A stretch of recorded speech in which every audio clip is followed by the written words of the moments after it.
Greetings. My name is Dr. Andrea Hall. I am a mind body nurse coach dealing with elements of the mind, body, and spirit for better health. I've been sharing micro practices the last month or so since January, and I just want to change gears. I've been sharing with you heart and math practices. I am a heart and math coach and trainer. I love heart math. And I'm going to stick to that for a minute, but I'm also going to be sharing with you other elements of what I do. I think the next thing that I'll share with you will be about pain reprocessing therapy, maybe. Or maybe it'll be caring science, whatever will speak to me at that time. But today I'm going to continue talking about heart math, but differently. Today I'm not going to share a micro practice. Instead, I'm going to talk about resilience. Is that all right? And then I'm going to do my very best to share a image, an image from HeartMath to um, depict what I'm sharing with you today. So let's talk about resilience. What does it mean to you? My usual trite, quick answer to what is resilience, if somebody asked in a class, I'd say resilience is the ability to bounce back during troubling times. It's true. It is, but it's just a little more deeper. So today I am going to talk about the domains of resilience because that is talking in general, right? That we can bounce back, but we're not just existing in one area of resilience. We have domains of resilience, and that's what I'm going to talk about today. Domains of resilience. So, picture, if you will, and I will actually do my best to upload a regular picture so that you can see it visually. But picture in your mind, if you will, these domains of resilience. Circles, four big circles, and one circle in the middle. Remember when we learned about intersections in math in junior high, maybe? And in the circle, like this Venn diagram, it would have the elements that all of the other circles had in them. So it's like that. So in the middle, where everything intersects, is coherence. And that's our goal. Coherence is that state where the mind, the body, the brain, the heart, your emotions, and even your hormones are all in a state of ease. We just have that little flow going, like the ocean waves, or not the actual ocean waves, but like the little drawings, sinal no modes. Let me use math again. Remember the sine pattern?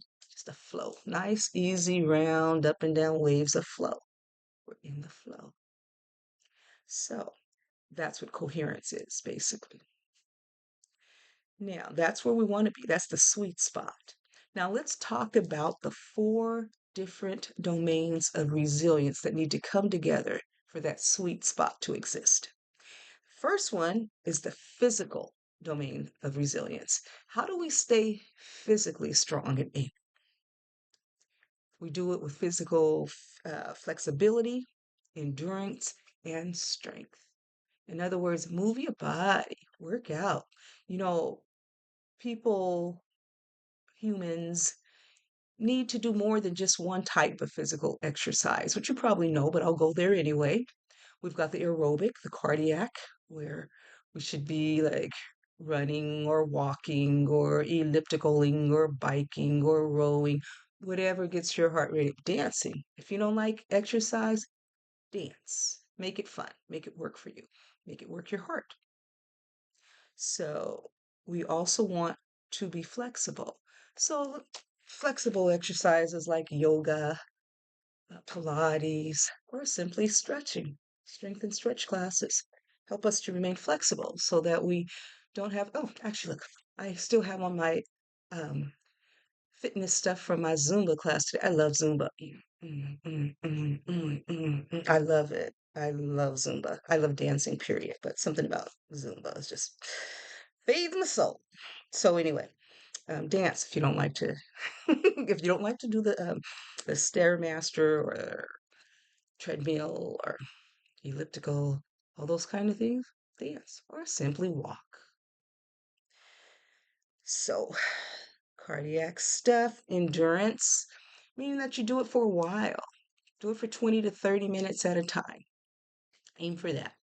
Longer if you want, but what I've read is that like after 30 minutes, the cardiac benefits aren't significantly increased. So do you, but get some cardiac stuff in.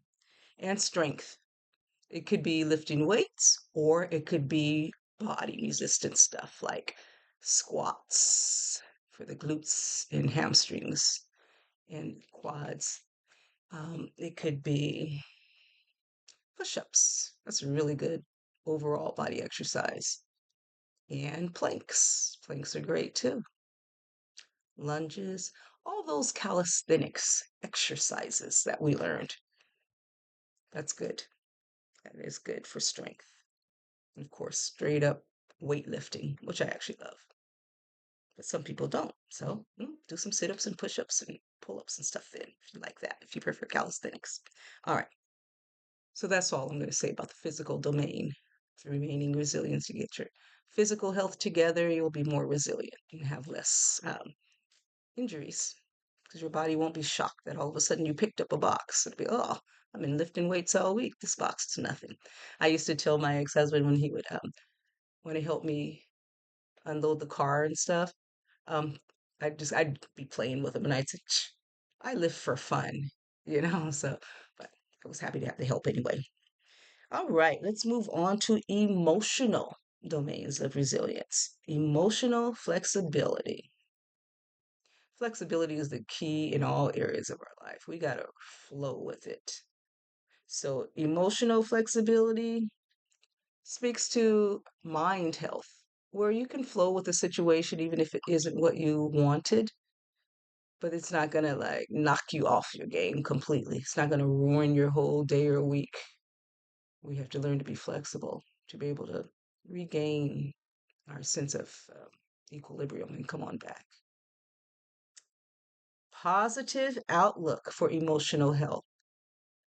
I've mentioned before that we are magnetic beings. We truly are. We have positive and negative ions in our body, and we are magnetic. And there is the law of attraction that brings more to us when we have a certain thing. For example, you're happy, you think happy thoughts, you get happier.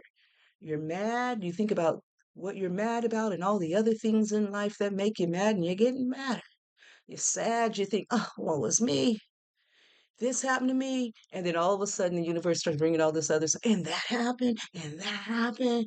And you get so depressed because we're magnetic and drawing that to us. Self-regulation. Oh, that was actually, I was talking about positive outlook, wasn't I? So, anyway, since we do have those magnetic ions in our bodies, and we are magnetic beings, and we're on a magnetic earth, and things come to us that we attract. There really is a law of attraction. I bet you know that. But you might as well have a positive outlook then. So that means the more positive you are, the more positivity you are attracting and bringing into your life. So work on that. Work on that. I was watching a show one day. It was like a YouTube video of a spiritual service, and someone was explaining how she was able to come back from a really depressed state in her life. And she said that her coach was telling her, find one thing about yourself that you like, one thing. And she's like, my finger's okay. You know? But that's where she started. That's where she had to start. And after that, I was like, my whole hand's okay. My arm's good. So she was able to come back, not instantly in one session, but she was able to come back. And if any of you are OGs like me and used to watch Living Single, the actress was Sinclair. I can't remember her real name, but it was Sinclair on the show. She's the one that used to go, woo, woo, woo, woo, woo, woo, when everybody got upset. And she actually created that. That was not written in the script. She started doing that and it became her thing in the show. Anyway, she got it from her mom. But let's get back to the topic. The next the domain of resilience I'm going to talk about is spiritual. Spiritual. And that was a good lead in, huh? Because I was watching like a Unity church video. So speaks to the spirituality. So spirituality, again, that word flexibility. Flexibility. We don't have to have everybody believe what we believe spiritually in order for us to be okay. So let people believe what they want to believe. You believe what you want to believe. I never could understand those kind of religions that want to kill you because you don't believe what they believe or ostracize you because your thoughts are different and whatever. Live and let live. So, speaking of spiritual flexibility, commitment to values.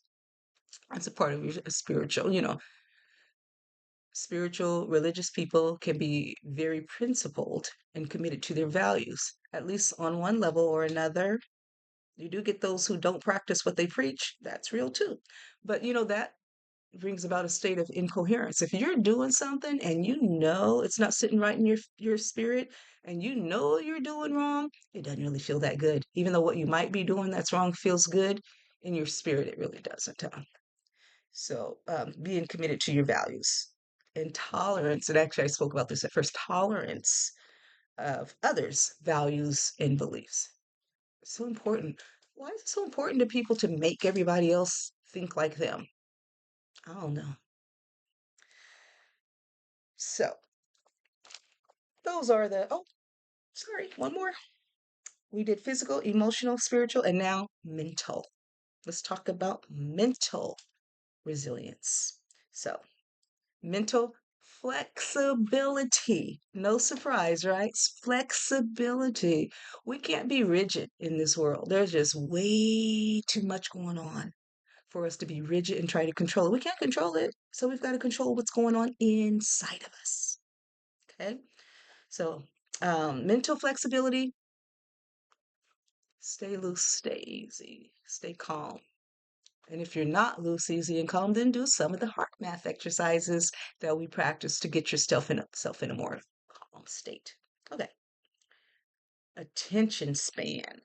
Sometimes we get to multitask. I do. I multitask all the time. It is so hard for me to sit in on a Zoom or Teams meeting and not do something else while I'm watching. Although that's actually kind of like an adult learning thing where some people multitask, like maybe they'll knit while listening to a lecture and they can actually receive the information better. Maybe they'll color, they'll look like they're not listening. You see that in doodlers, people who like to doodle and stuff. But one of the things is attention span, paying attention. Let's see. I'm going to actually read this part. Mental resilience is reflected in our attention span and ability to stay focused, our mental flexibility, finding new or creative solutions to problems, and our level of optimism. Do you see that cup as half full or half empty? And I'll tell you something. I'm a metaphysician, and what we say, the cup is always full. It's not half full. It's not half empty. It's always full. All of the possibilities are already there for you. So, when we work on these four domains of resilience that I just discussed with you, and we hit that sweet spot to where all four are in balance and we are in coherence, mission accomplished. But it's a practice, right? It's a spiritual practice. So we don't expect to get there in one session. We can practice it. So we can get to that level of coherence. All right? Practice on some of the little things that um, that I released before with the heart math exercises. They're very good. So you take care and have a wonderfully blessed day. Thank you. Thanks for listening. All right, here's always that part where I'm trying to look at the camera and stop the camera. Weird eye thing at the end, so I'm just gonna look at it